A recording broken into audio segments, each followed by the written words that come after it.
Hi, peace be upon you all. I would like to talk about now about the question that I was asked during my IELTS part 2.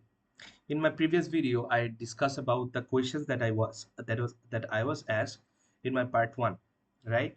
My part 1 was quite smoother, and I tackled all the questions very comfortably that were asked by my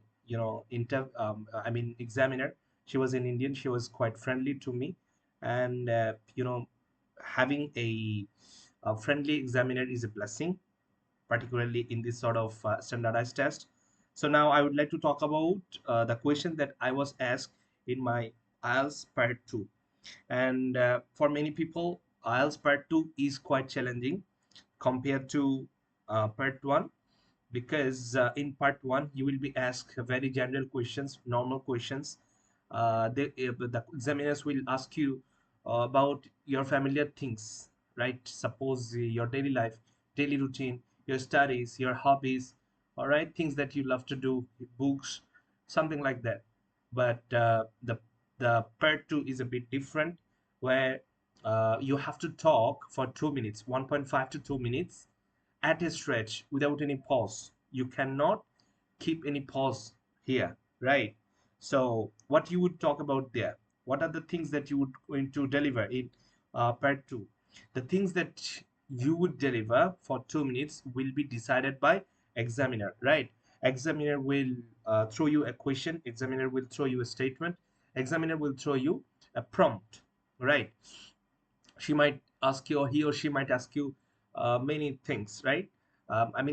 Statements could be different. Maybe he would ask you that describe a place that you have enjoyed to visit, or describe a food that you always love to have, or he would ask you that describe one of the books from your life that you enjoyed a lot. These sorts of things he or she might ask you. So your duty would be, whatever the topics he or she throw at you, your duty would be to talk about that particular topic for 1.5 to 2 minutes without any pause. Do you understand? So that's why people find it sometimes quite challenging. Sometimes talking for 1.5 to 2 minutes without anyone's help, without anyone's assistance, sometimes is quite challenging, quite difficult. That's why some people find it difficult.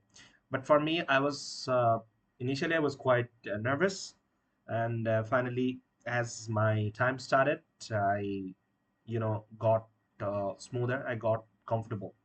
So, what was my prompt that my examiner threw at me? That was, what was one of the skills that I learned and I enjoyed a lot to learn it? Okay, what was one of the skills that I love, that I learned and I enjoyed to learn it? So, when she threw this statement to me, I had 1 minute for preparation. So, for your information, those who are taking preparation, you will be given 1 minute for preparation after he or she will throw you the prompt. So, this 1 minute is very important, right? You will be given a pen and a paper, maybe pencil. Okay, that was pencil or pen, and a paper, white paper. You will have 1 minute for preparation to note down, to scribble things, what you are going to deliver in the next 2 minutes. So I was given. So when I was given the paper, I was thinking what to talk about. What was one of the skills that I have loved and I have enjoyed to learn, right? So initially I was talking about my singing journey. Okay, since my childhood, I have gone to different types of music schools, singing schools, where I learned it, and I was planning to talk about it, but in the next second, I changed my mind. I was trying to talk about cricket, because cricket was my favorite game during my childhood, and I was a bit good too at cricket. So I was planning to talk about cricket, but I denied. I did not want to talk about cricket either. Finally, I decided to talk about Arabic language since my childhood. I have learned English language and another language, including Arabic language. So I found that if I talk about Arabic language journey, then it would be a bit comfortable for me to take out different branches, and I'll be able to talk about for a long period of time. Okay. So whenever the examiner will throw you a prompt, don't run after choosing a random topic that you might be very interesting for you. Always focus whatever the topics you would choose.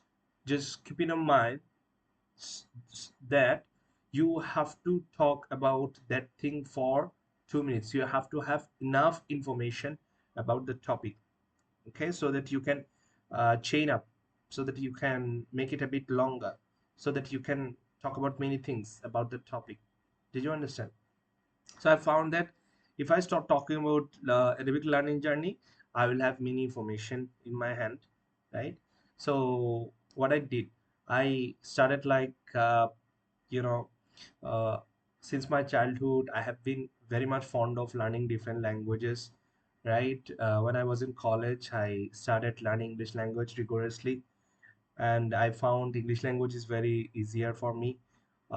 And There are many family members at my home who helped me a lot to learn English language, and I did not go for any coaching center to learn English language, and I did not, think about much. I did not think about English grammar that much to learn, English language. So I talked uh, about the big background of my, learning journey. Then I jumped into Arabic language. So I said that when I completed my college, when I got into the university, at the department that I got into, that department was completely dependent on Arabic language, right? So I had to start learning Arabic language. Initially, I could read Arabic, but I could not understand anything in Arabic language. So that reading skill was not enough for me. Rather, I had to understand Arabic language. That's why I had to have a rigorous, coaching for me, and I took admission in an institution where Arabic language is taught thoroughly. Right? Initially, I thought that Arabic language is quite similar to English language. The way I learned, the easily I learned English language, Arabic language will also be very easier for me. But the case was completely different.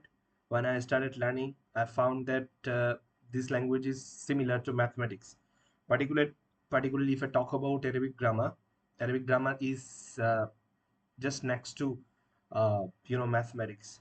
So if you do not understand Arabic grammar, you will not be able to understand even a single word in Arabic language. So that is not the key. That is not same in terms of English language, right?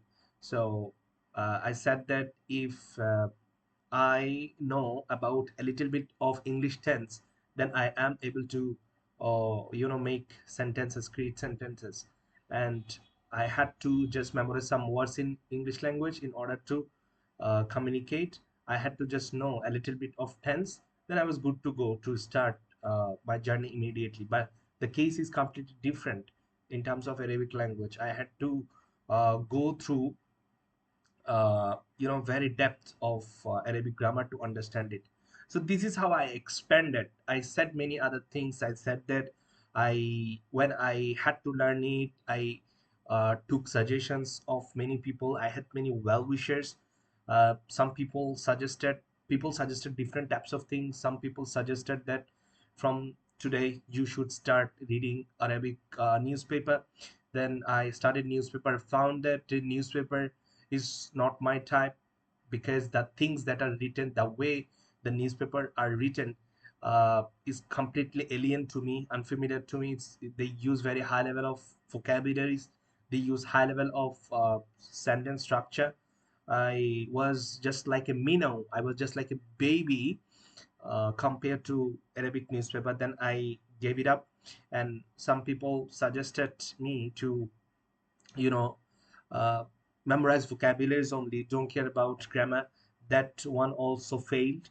And this is how I just expanded, right? I tried to expand my answer. At least my target was that I need to speak about Arabic language for uh, 2 minutes. That was my, that was my target. So that this is what I was asked in my as part 2. And your duty would be, at the end I'll tell you that the 1 minute that is given before you start talking, try to utilize that, utilize that minute. Try to scribble, try to write down, note down all the things that you are going to say, right, as a summary. Then try to expand the topic. And you know don't go for any idea that you do not have much information of. Always choose the idea, or choose the topic, or try to relate the statement that is given to you uh, to one of your life aspects. Did you understand?